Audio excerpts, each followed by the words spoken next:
we have to remember that, then this gets us into the big picture. Saudi Arabia is, of course, a crucial pillar of the Anglo-American world empire. And we've seen in the course of this year strong, what we can call centripetal tendencies. In other words, desire by various people in Saudi Arabia to get out from under this U.S. protectorate.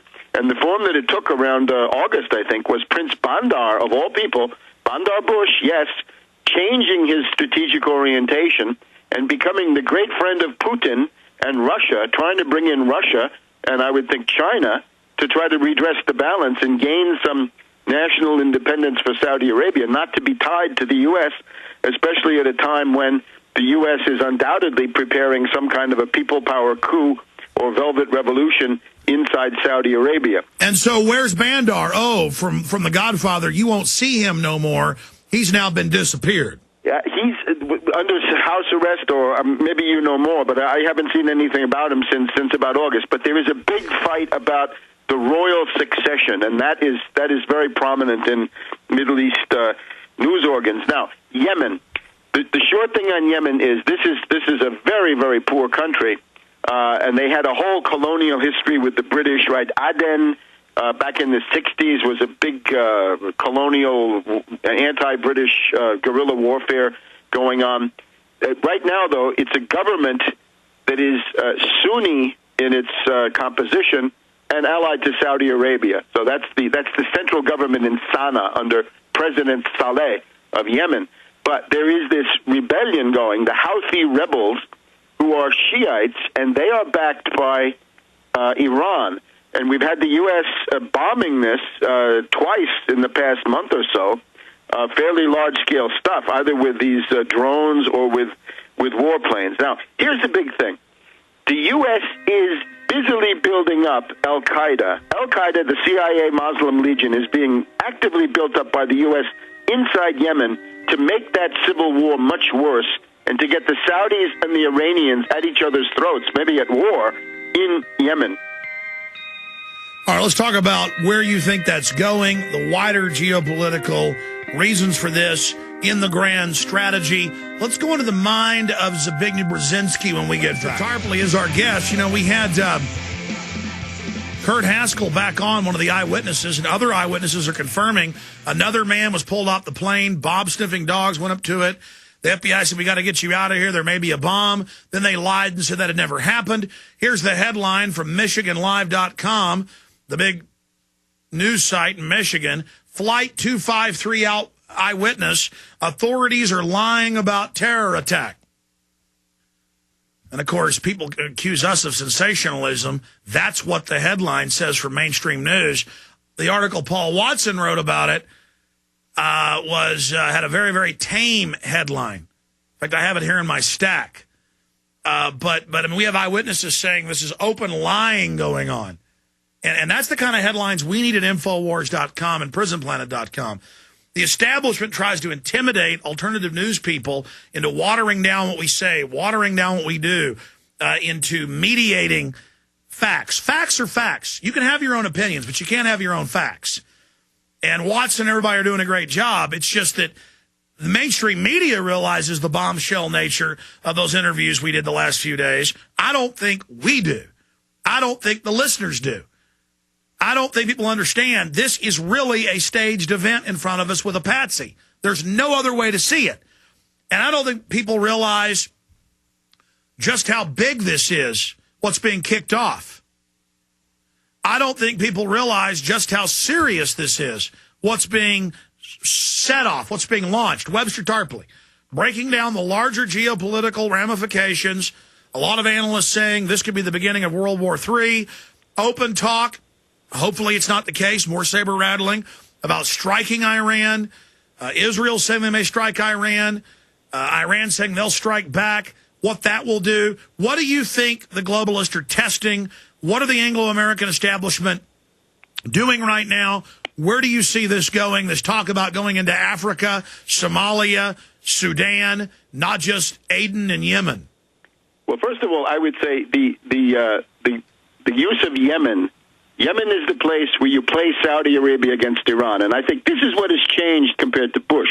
In other words, the Obama administration knows that they're too weak to do these attacks, so they've got to get other people to do them. They want to attack Pakistan. They know they can't attack Pakistan. They've got to use Pashtunistan and Baluchistan and get a rebellion going inside Pakistan. Now, with Yemen, it's the civil war going on. The U.S., before the eyes of the world, is massively building up al-Qaeda. And the way they're doing it is by transferring people from Guantanamo, right? It's now all over the news that the number 2 man of al-Qaeda in the Arabian Peninsula, a complete U.S. creation, is actually somebody who was in Guantanamo. And we can see from Iranian press TV that they accuse the U.S. of transferring terrorist fighters from all over, from Bagram in Afghanistan, from all the prisons, all the black sites that they have across the Middle East. Those are now being massed in Yemen to create an al-Qaeda striking force inside Yemen that can be used to make this civil war worse, right? They can tack back and forth, fighting one, fighting another, setting off bombs, getting the Saudis to do more air attacks, getting the Iranians embroiled more. So this is going on before the eyes of the world. And if you read carefully in the Wall Street Journal and the Washington Post, you can see that they're saying it's probably not a good idea to transfer so many al-Qaeda people from Guantanamo back into Yemen. But that is exactly the goal. In other words, this is not an unintended consequence. It is the intended consequence. Now, I do not see an attack on Iran, and I'll tell you why. The approach to Iran is essentially what I've been saying, is to get Iran fighting Saudi Arabia. Now, this was sort of the pattern. No, Webster, I got to stop you. I remember almost 2 years ago, you said they're going to play Saudi Arabia off against Iran in proxy wars. You said they're going to try to overthrow Iran internally. And exactly what you said happened. That's why we have you on so much. I mean, you're one of the only people in the world who actually gets it. And it's not that TV pundits don't get it. They're always talking nonsense because the public is fed on a diet of nonsense. You've read Brzezinski's books. You understand the geopolitical strategy of the Anglo-American establishment. Explain to people how you knew this 2 years ago. Well, part of it is from reading these books, and part of it is just from having observed them for, it seems like about 40 or 50 years by now, since I was a child. But look, concerning this Yemen business, that's one approach to getting Iran into trouble. The other thing is, remember that when the U.S. and the British foment the rebellion of Baluchistan, that will carve up not just Pakistan, but also Iran. So there's another approach.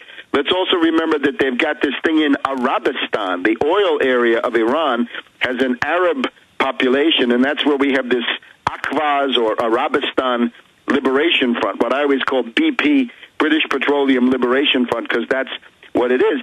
And, of course, you've got this green coup, the CIA faction in Iran, the death to Russia, death to China faction around Mousavi and Rafsanjani. Now, here's the thing. If anybody bombs Iran, it's an open secret that the Pastoran Revolutionary Guards will simply exterminate all the leaders of this so-called opposition, Mousavi, Rafsanjani, Khatami, this entire crew. They'll all be found floating in the river. So I don't see any attack on Iran as long as they can keep this people power coup, velvet revolution, postmodern coup thing going inside Iran. So I think that's Iran. Now, Pakistan is a different story. Pakistan, you got the massive escalation of the drone attacks. You've got bombs going off. Inside Pakistan, remember, it's Baluchistan and Pashtunistan that are supposed to rebel, and in the past couple of weeks they added another aspect of it, which is to play Shiites against Sunnis. Pakistan is largely Sunni, but there's a significant Shiite minority, and we just had a bomb go off in Karachi, which was targeting these Shiites to get them riled up. So in this case, you'd be breaking up Iran according to 4 ethnic groups, Baluchistan, Pashtunistan, Punjab, and Sindh, plus along this Sunni Shiite line. And by the way, on every point you make, you have giant reams of documents, evidence, and history. Let's not forget 2004, repeatedly 2005, 2006, British, U.S., and Israeli contractors and regular military, special air services out of England, are caught in multiple events dressed up as Sunnis running around killing Shiites and U.S. and British forces. British got caught doing it. Even Ray McGovern, former chief CIA analyst of Ronald Reagan, George Bush Sr., came on the show and said, I believe the bombing of the Golden Mosque was U.S. It came out a month later. They evacuate the neighborhood. U.S. Army pulls up, goes in and blows the mosque up in front of everyone, and then blames it on another Muslim group to get the Shiites and Sunnis killing each other. So this is just done out in the open. This is standard procedure.